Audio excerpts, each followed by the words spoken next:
Video کو like کر کے آگے شیئر ضرور کر دینا۔ اور اللہ کے رسول نے فرمایا کلکم من آدم و آدم من تراب، کوئی برادری ہو سب آدم کی اولاد ہے، سب عزت والے، سب نبی کی اولاد ہیں، لیکن محلے میں جو لوگ رہتے ہیں چاہے کسی برادری کے ہوں، چونکہ وہ بدبو سہنے کے عادی ہو گئے ہیں نا، اس لیے ان کی ناک پر کوئی اثر نہیں پڑتا۔ لیکن کوئی بھی بندہ حتیٰ کہ وہ قریش برادری کا ہی کیوں نہ، اگر وہ اس محلے میں نہیں رہتا، اس کا تعلق گوشت سے نہیں ہے، خون سے نہیں ہے، گوبر سے نہیں ہے، اس کا تعلق وہاں سے نہیں ہے، تو وہ بھی گزرے گا تو اس کو بھی تکلیف ہوگی۔ کیوں؟ اس لیے کہ ناک اس کی عادی نہیں ہے، اس لیے اس کو تکلیف ہوئی ہے۔ تو صدیق اکبر نے وہ لقمہ کھایا تو دل بے چین اس لیے ہوا کہ ایسے لقمے کے لیے صدیق اکبر عادی نہیں تھے، اس لیے صدیق اکبر کا دل بے چین ہو گیا۔ آج مسلمان حرام پر حرام کھائے جا رہا ہے، آج مسلمان رشوت کی رقم کھائے جا رہا ہے، آج مسلمان کسی کی جیب کاٹ کر کے اپنی جیب میں رکھ رہا ہے، آج مسلمان جو ہے وہ حرام مال سے اپنے بچوں کی پرورش کر رہا ہے، لیکن دل بے قرار نہیں ہوتے، دل بے چین نہیں ہوتے۔ اس کی وجہ یہ ہے کہ حرام کھانے کے لیے مسلمان بہت سارے عادی ہو چکے ہیں، اس لیے ان کے دل بے چین نہیں ہوتے۔ وہ تو صدیق اکبر تھے، وہ پاکیزہ ذات تھی، وہ پاکیزہ نفس تھا، وہ نفس مطمئنہ تھا، وہ مصطفیٰ جان رحمت کا پہلا سچا جانشین تھا۔ صدیق اکبر بے چین ہو گئے، پوچھنے لگے یہ لقمہ جو تو نے مجھے کھلایا میرا دل بے چین ہو گیا ہے، یہ بتا تو لایا کہاں سے تھا؟ صدیق اکبر کو اس نے کہا یا ابا بکر، جب میں اسلام میں نے قبول نہیں کیا تھا اس وقت میں جو وہ جھاڑ پھونک کرتا تھا، بتوں کے نام سے منتر جنتر پڑھ کے جھاڑ پھونک کرتا تھا، تو میں نے حالت کفر میں بتوں کے نام پڑھ کر کسی کو جھاڑ پھونک کی تھی،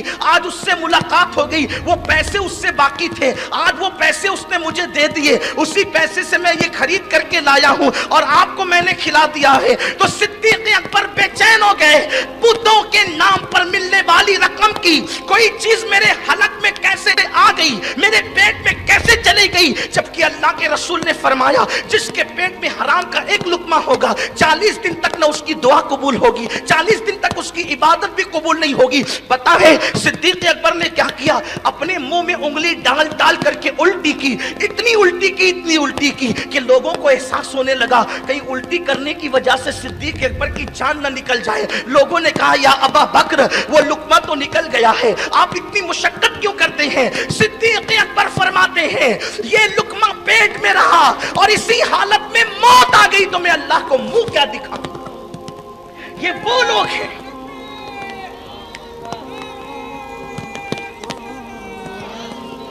یہ پرہیزگاری تھی ان لوگوں کے اندر، تب اللہ نے ان کو عزت دی تھی، کیسر و کسرا کا تاجدار بنایا تھا۔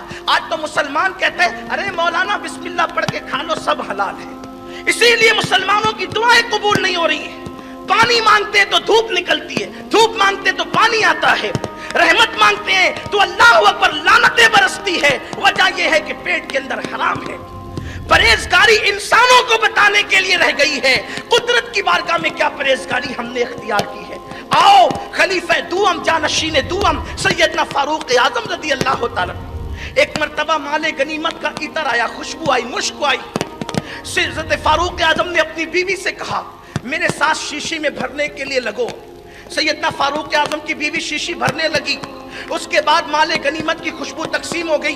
سیدنا فاروق اعظم گھر میں آئے، آنے کے بعد دیکھا کہ بیوی کے دوپٹے سے مشک کی خوشبو آ رہی ہے۔ سیدنا فاروق اعظم نے فرمایا ہمارے گھر میں مشک خریدی نہیں گئی، ہمارے گھر میں مشک لائی نہیں گئی، تیرے دوپٹے سے خوشبو کیسے آ رہی ہے؟ بیوی نے سادگی سے کہہ دیا وہ جو مشک میں بھر رہی تھی وہ مشک میرے ہاتھ میں لگ گئی، میں نے سوچا دھونا تو پڑے گا، میں نے اس کو دوپٹے میں پوچھ لیا تاکہ دوپٹہ مہک جائے۔ فرمایا تو نے یہ خیانت کی ہے، اللہ کو قیامت میں جواب کیا دے گی؟ اللہ اکبر۔ وہ دوپٹہ لیا اور دھونے لگے، مٹی مل مل کے دھوتے ہیں، سونگتے ہیں، دھوتے سونگتے، دھوتے سونگتے، جب تک کہ خوشبو ختم نہیں ہو گئی آپ نے وہ دوپٹہ اپنی بیوی کو نہیں لوٹایا۔